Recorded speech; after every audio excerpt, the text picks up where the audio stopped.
Live from WTVO Rockford and your home team. Eyewitness News at 5 starts now. Reports of forever chemicals in water are affecting millions in the state.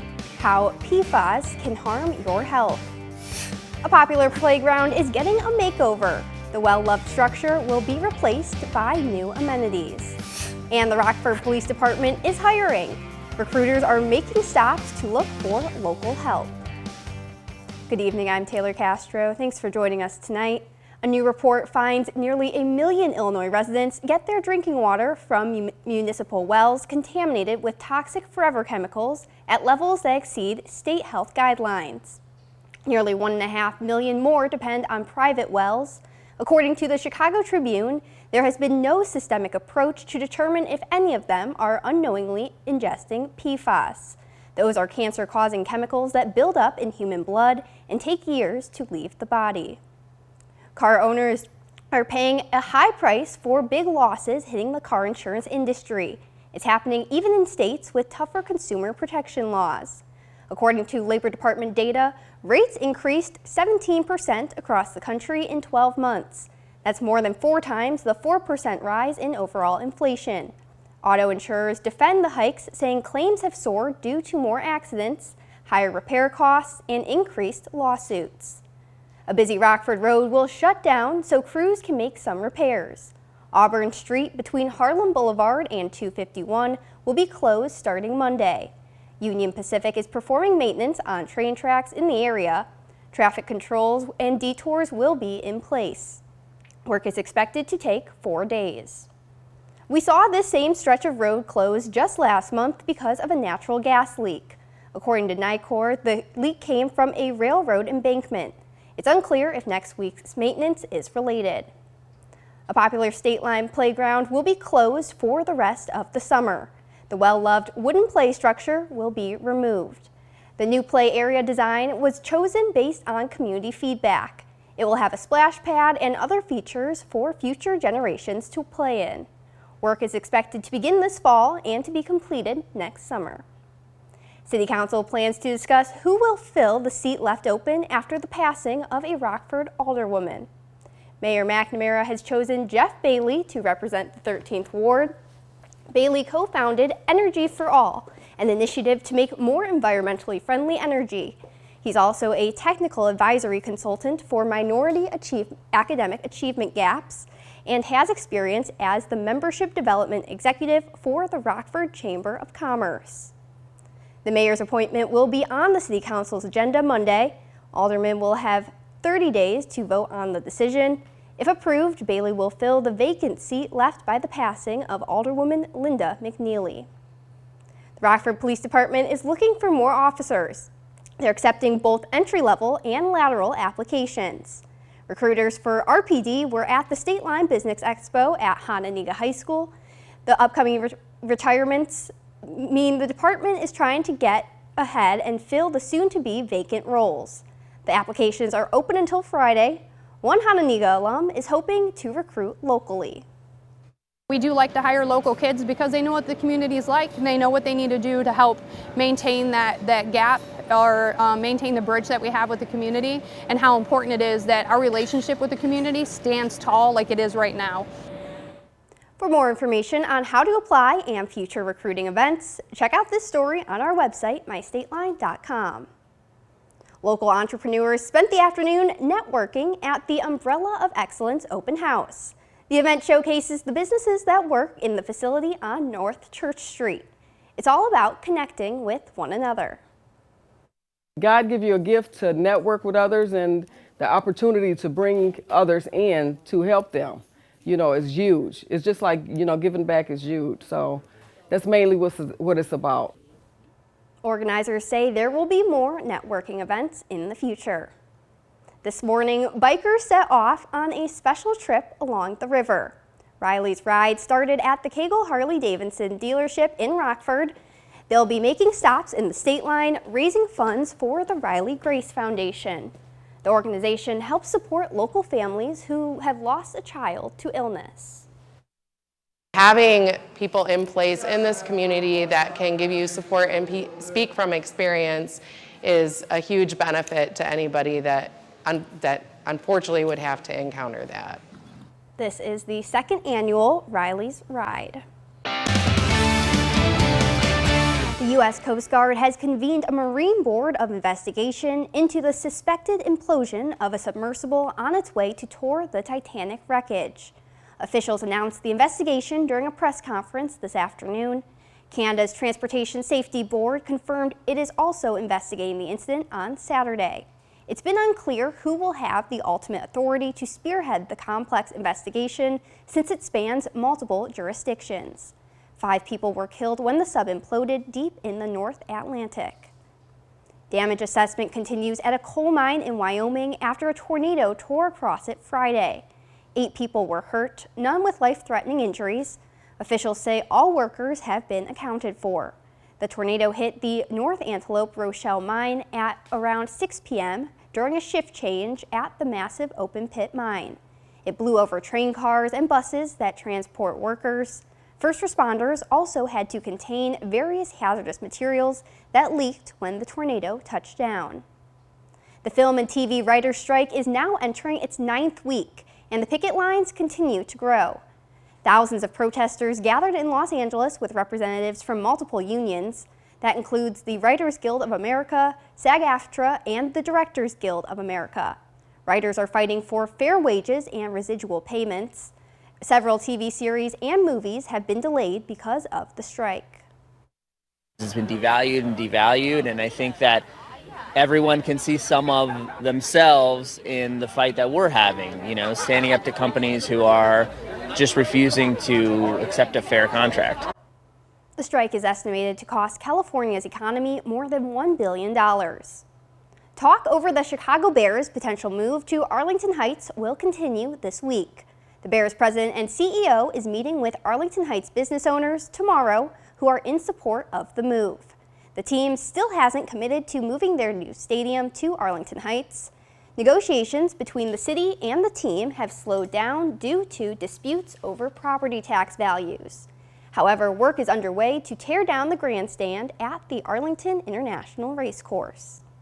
Now, your first warned weather forecast from meteorologist Jordan Wolf. You can tell exactly where the cold front was when you look at some of our high temperatures really across a wide area of the country throughout the earlier this afternoon. Chicago made it up to 86 degrees. Locally here in Rockford, we only made it to 80 degrees. So that's kind of where that cold front was situated, especially as the temperatures started to warm up during the very early part of the day. Further out to the west even, Galena only made it up to 73 so far this afternoon. Many of those temperatures still a little bit on the cooler side, even more so than those afternoon highs because of that cold front coming through, bringing in some slightly cooler air. Along with the cooler air, we're also seeing some pretty scattered showers really across the area. Nothing like what we had yesterday, especially with some of the heavier rain that we had out there, but still a few scattered showers that will continue to spin around this upper level low over the next couple of days or so. That severe weather, though, further out to our east along that cold front, actually producing numerous severe thunderstorm warnings and tornado warnings across parts of Indiana, Ohio, Michigan, as well as further off to the south than that. Locally, from the heavier rain that we had yesterday, we had quite a bit that actually fell in many spots, around an inch and a half, at least at the Rockford Airport. And we take this kind of average of this red box here that includes parts of Stevenson, Winnebago, Boone, McHenry County, down a little bit further to Ogle County, and an average of that entire box comes out to around 1.4 inches of rain, which is a good soaking rainfall, even though we did have to deal with some of those thunderstorms late last night. When we look at some very specific observation data points, especially when we look at some of the airports, this only includes what came in after midnight. The Rockford Airport officially recording an additional ½ of an inch of rainfall during the early part of the morning, just after the midnight hour. Some other spots still picked up some pretty significant rainfall, or at least a lot more than what we've seen over the last few weeks. Mike, around Forest area did pick up 1.7 inches of rain. That was between yesterday and going into today, also reporting a current temperature of 73 degrees. Many other spots still in the low and mid 70s. We're at 70 degrees in DeKalb, Rochelle, Freeport, and in Janesville. 74 now in Rockford, 75 in Sterling. Those temperatures continuing to remain a little bit on the cooler side with some of this slightly cooler air mass that's been filtering in. Our wind speeds are right around 20 miles per hour in many spots out of the west, generally speaking, and many wind gusts earlier this afternoon were also making their way up around 30 miles per hour, with our peak wind gusts coming close to that as well. Still a little bit windy out there when we look at our SkyTrack camera out in Freeport. A little bit of a gloomy overcast look as well. Just a few raindrops falling with some of these scattered showers we've been dealing with. Our SkyTrack camera out in Freeport is brought to us by the Rockford Career College. Overnight tonight, temperatures falling back down to 63 degrees. Still a little bit breezy with those scattered showers early. We have a very similar day tomorrow to what we had today. A little bit less on the warmer side, at least to start out the day, as our afternoon high only reaches back up into the mid-70s. We might even see some sunshine after some of those rain showers begin to work their way out. Futurecast continues to keep some of those spottier showers overnight tonight, maybe even a rumble or two of thunder, especially as we get into the afternoon tomorrow. Those continue to spin around this upper level low, but eventually work their way out of the area, especially once we get into Tuesday, before things start to warm their way back up just a little bit more after that. Now, we are not going to see a whole lot of additional rainfall from these next couple rounds of showers, maybe around 1/10 of an inch or so. But the good news is that we did have that decent rainfall as we got during the night last night and going into the early part of this morning. So a couple more cool days in store, only 81 by the time we get on to Tuesday. But then we slowly warm back up, Taylor, even reaching close to normal with more rain chances for the middle and end of next week. Now sports with Reagan Holgate. The Cubs hoping to finish their business trip across the pond on a high note, and a win today could get them back to 500. The rivals taking the field one more time at London Stadium, and the Cubs kept things hot from the start. Dansby Swanson gets one through to send Nico Horner home, and the Cubs have the early lead. 2 batters later, it's Trey Mancini. He goes deep off the wall, and 2 more runners will score. The Cubs tack on 4 in the first. The second now, Cubs up 4-1. But Brendan Donovan hits the liner out to Seiya Suzuki. He tries to make the play, but no such luck. It's 4-3 now. The Stroh Show needing an intermission in this one. He ended up leaving the game with a blister after 3+ innings, giving up 6 runs. And the Cards on cruise control here. Nolan Gorman with the gapper that sends Willie Contreras home. The former Cub had a field day today, going 4 for 4 from the plate. The Cardinals with a comeback over the Cubs, 7-5 to finish out this overseas series. David Ross was asked about Contreras post-game, and he was pretty candid with his answer on the 3-time All-Star. I hadn't seen anything but Wilson hitting rockets everywhere against us. So I don't, he can, Wilson's a World Series brother and somebody I have a lot of respect for. So that was a good day for him today, obviously. The Cubs have the day off tomorrow as they head back to the States. They'll try and rebound with a 3-game set against the Phillies that starts on Tuesday. Back in Chicago, the battle of the Sox continued. Adam Duvall drives this one deep off the wall. It goes in left field. An RBI double will get 1 runner home to make it 1-0 Red Sox. Let's go to the bottom of the 4th, though. Luis Robert playing the hero again today with this 2-run shot, his 20th on the year, and the Sox take the lead. It's 2-1. Robert will keep mashing, and here he goes again in the 6th. He goes yard once more. Another rocket at the rate for his 2nd of the day, and we get a White Sox win, 4-1, the final from the South Side. The Brewers bounced back to get another series win today. It took an extra inning, but they got it done. 5-4, the final from Cleveland. Now look at the Men's College World Series between SEC foes Florida and LSU. The Tigers are trying to win their first title since 2009, but it looks like the Gators are going to force a Game 3. 19-3 the score right now. Fred VanVleet finished up his weekend in Rockford with his final day of his summer camp. So what's next for the NBA All-Star? He's set to hit the free agency market on Thursday after opting out of his $22 million player option. But according to reports, a return to the Raptors isn't off the table. The organization is prepared to put up a big money offer when free agency opens. The Auburn alum has spent all 7 seasons in the league with Toronto. But some other names circling in the conversation right now are the Clippers, the Lakers, the Suns, or even the Spurs, all of which are in need of a reliable point guard. So the next time our guy is back in the state line, he might just be repping a new uniform. When you hear the name Happy Gilmore, this is probably who comes to mind. Yep, that's Adam Sandler playing the character Happy Gilmore, the hockey player turned golfer in the 1996 comedy of the same name. And believe it or not, there is a real golfer named Happy Gilmore. He just announced that he received a scholarship to play Division I golf at Ball State University in Indiana. Adam Sandler responded, writing, "Go get him, Happy, pulling for you." Happy's real name is Landon Gilmore. He earned the nickname because he won a long drive event, just like the character. And Jordan, I bet you're so happy about this. So thrilled. As a Ball State alum, you know. So proud. I always got to root for any of my Ball State sports teams, but now I might have to pull extra hard for the golf team because, you know, Happy Gilmore, and we got the shout out from Adam Sandler.